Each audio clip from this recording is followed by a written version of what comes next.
পশ্চিমবঙ্গের এক শান্ত গ্রামে থাকতো দুজন মানুষ, সুমন আর দীপঙ্কর। দুজনেই ছোটবেলার বন্ধু, একসাথে বড় হয়েছে, একসাথে স্কুলে পড়েছে।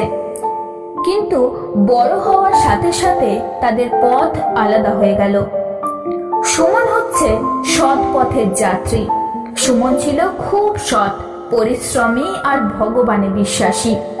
তার বাবা একজন সাধারণ কৃষক ছিলেন। খুব কষ্টেই তাদের সংসার চলত। সুমন ছোট থেকেই শিখেছিল অন্যের ক্ষতি করে নিজের কখনো ভালো হতে পারে না। সে প্রতিদিন ভোরে ওঠে, মাকে কাজে সাহায্য করে, তারপরে পড়াশুনো করে। অন্যদিকে দীপঙ্কর হচ্ছে শর্টকাট পথের পূজারী। দীপঙ্কর ছিল একেবারেই আলাদা।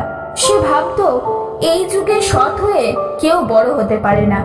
সে ধীরে ধীরে মিথ্যা বলা, ছোটখাটো প্রতারণা, অন্যের জিনিস নিজের বলে চালানো, এই সমস্ত কুকর্ম শুরু করলো। প্রথমে সে বুঝতে পারেনি, আর কেউ বুঝতে পারেনি যে সে অসৎ পথ অবলম্বন করতে চলেছে। জীবনের মোড় ঘোরানোর সিদ্ধান্ত এরপরই এসে উপস্থিত হলো। একদিন দুজনেই শহরে চলে গেল চাকরি খুঁজতে। সুমন অনেক কষ্ট করে একটা ছোট্ট কোম্পানিতে কাজ পেল। বেতনও খুব একটা বেশি ছিল না, কিন্তু সে খুশিই ছিল। দীপঙ্করও চাকরি পেল, কিন্তু সে অন্য পথ বেছে নিল। সে অফিসের হিসাব নিয়ে কারচুপি শুরু করলো। প্রথম মাসেই সে বাড়তি টাকা পেল। সে হাসতে হাসতে সুমনকে বলল, দেখলি, বুদ্ধি থাকলে টাকার অভাব হয় না। সুমনের কথা শুনে চুপ করে থাকলো। দীপঙ্করের জীবন দ্রুত বদলাতে লাগলো। নতুন মোবাইল, দামি পোশাক, বিলাসী জীবন। সবাই ভাবতো সে খুব সফল, কিন্তু ভিতরে ভিতরে সে ভয় পেত, যদি কখনো ধরা পড়ে যায়। এদিকে সুমনের জীবন ছিল অতি সাধারণ, সহজ সরল জীবন। কম বেতনে সংসার চালানো কঠিন হয়ে পড়েছিল তার জন্য। একদিন তার মা অসুস্থ হয়ে পড়লেন। ডাক্তার বললেন চিকিৎসার জন্য অনেক টাকা লাগবে। সুমন তখন ভেঙে পড়ল। এক মুহূর্তের জন্য তার মনে হলো, আমি কি ভুল করছি? আমিও কি শর্টকাট নেব? কিন্তু সে নিজেকে সামলে নিল। সে বলল, না, আমি কখনো অন্যায় করব না। পরের দিন অফিসে এক আশ্চর্য ঘটনা ঘটল। তার বস তাকে ডেকে বলল, তুমি খুব সৎ আর পরিশ্রমী, আমরা তোমাকে প্রমোশন দিচ্ছি। সাথে বাড়লো তার বেতনও। সুমনের চোখে জল এসে গেল। সে বুঝল সৎ পথ কঠিন, কিন্তু তার ফল নিশ্চিত। অন্যদিকে অন্ধকার ঘনাচ্ছে দীপঙ্করের জীবনে। দীপঙ্করের অবস্থা অন্যরকম হচ্ছিল। একদিন হঠাৎ অফিসে অডিট হলো। সব হিসাব বেরিয়ে এলো। তার প্রতারণা ধরা পড়ে গেল। এক মুহূর্তে সব শেষ।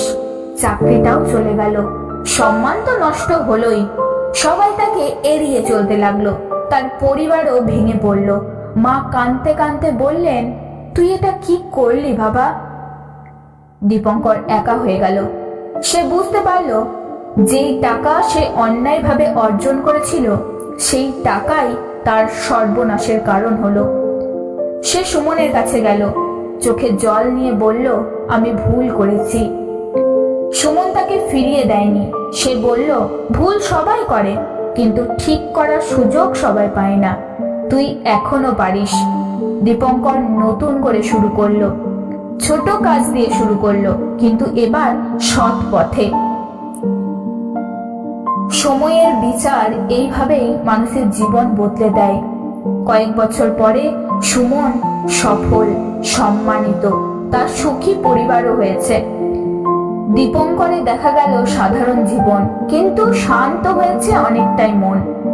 অপরাধ বোধ থেকে সেও মুক্তি পেয়েছে। এই গল্প থেকে আমরা যে শিক্ষা পাই সেটা হচ্ছে, কর্মফল থেকে কেউ বাঁচতে পারে না। ভালো কাজের ফল দেরিতে হয়, কিন্তু হয়।